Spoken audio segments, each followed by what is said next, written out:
जगप्रसिद्ध वाई येथे अतिवृष्टीमुळे छोटा पूल पाण्याखाली, गणपती मंदिरात पाण्याचा शिरकाव। जगप्रसिद्ध वाई या ठिकाणी अतिवृष्टीमुळे कृष्णा नदी तुडुंब भरून वाहत आहे। वाईमध्ये प्रसिद्ध असलेला ढोल्या गणपती येथील छोटा पूल पाण्याखाली गेलेला असून येथील वाहतूक पूर्णपणे बंद करण्यात आलेली आहे। बलकवडी धरण, धोम धरण या ठिकाणावरून पाण्याचा विसर्ग करण्यात आलेला असून खूप मोठ्या प्रमाणात जलप्रवाहामध्ये वाढ होऊन कृष्णा नदीला पूरजन्य परिस्थिती निर्माण झालेली आहे। वाई येथील गणपती मंदिराजवळील पूल पाण्याखाली गेल्यामुळे तेथील संपूर्ण वाहतूक मोठ्या पुलावरून फिरवण्यात आलेली आहे। छोट्या पुलावरील बंद असलेली वाहतूक मोठ्या प्रमाणात किसनवीर चौकामध्ये ट्रॅफिक जाम करत आहे। ज्या ठिकाणी पोहोचायला 1 मिनिट लागत नाही त्या ठिकाणी पोहोचायला अर्ध्या तासाचा वेळ वाया जात आहे। या ठिकाणी वाहतूक विभागाचे लक्ष आहे का? नगर परिषदेचे कर्मचारी अधिकारी यांचे लक्ष आहे का? वाहतूक कोंडी कमी करण्यासाठी यांचे प्रयत्न कितपत प्रभावी ठरत आहेत असा प्रश्न वाईतील जनतेला आणि प्रवाशांना पडत आहे। या वाहतूक कोंडीमुळे वाईकर आणि आजूबाजूच्या खेड्यातील लोकांना प्रचंड मानसिक आणि शारीरिक त्रासाला सामोरे जावे लागत आहे। पोलीस प्रशासन झोपले आहे का? 4 ते 5 दिवसात अतिवृष्टीमुळे असा प्रकार घडत असेल तर हा प्रकार पाहावयास मिळत आहे। अतिवृष्टी नियमित 15 दिवस लागून राहिल्यास जी परिस्थिती उत्पन्न होईल त्यास वाई नगर परिषदेने काय उपाययोजना केल्या आहेत असा प्रश्न जनतेला पडत आहे।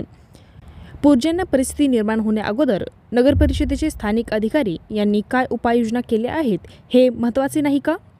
त्याकडे वाई नगर परिषदेचे पूर्णपणे दुर्लक्ष दिसत आहे। RPS star news, Vaishnavi Shinde.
Bye.